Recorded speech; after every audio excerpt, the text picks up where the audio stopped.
Russian President Vladimir Putin acknowledged for the first time that the terrorist attack in Moscow was carried out by radical Islamists. However, he refrained from naming the terrorist group ISIS, which has claimed responsibility for the dastardly attack. In an address to the nation on Telegram, the Russian leader hinted that Ukraine may have played a role in the attack to show its own people that all is not lost for the Kyiv regime. During a high-level meeting on Monday, Putin said Russia was aware that radical Islamists had committed the heinous crime, but that it was part of a wider campaign of intimidation by Ukraine.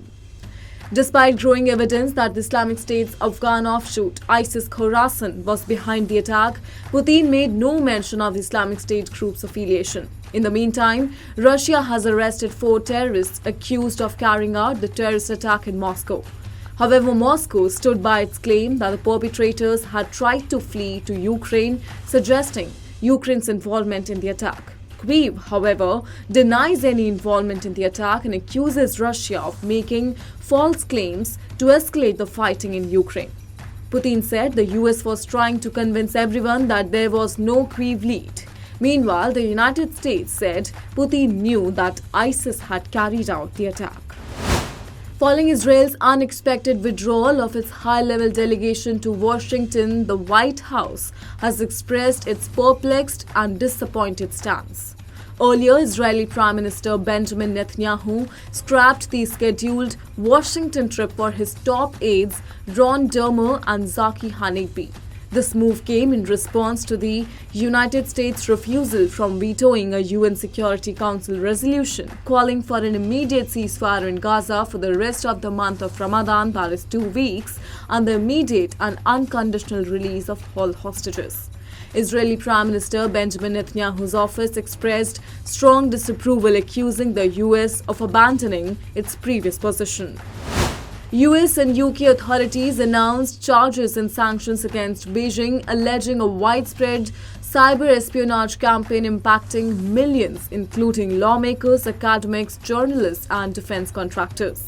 The hacking group, dubbed Advanced Persistent Threat 31 or APT-31, purportedly linked to China's Ministry of State Security, targeted White House staffers, US senators, British parliamentarians, and global government officials who are critical of Beijing.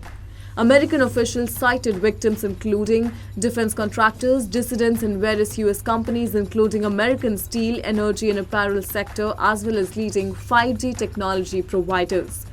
Even spouses of senior US officials and lawmakers were reportedly targeted. US described this cyber attack as a way to suppress Chinese critics, endangering institutions and stealing trade secrets. US Attorney General Merrick Garland said the hacking operation was proof of how far the Chinese government is willing to go to target and intimidate its critics. Meanwhile, the UK also claimed that Chinese state-backed hackers targeted its election agency and democratic institutions. Pakistan's second-largest naval air station, PNS Siddiqui in Turbet, came under attack with gunfire and multiple explosions reported from the area. The Majid Brigade of the banned Balochistan Liberation Army has taken responsibility for the attack on the naval base.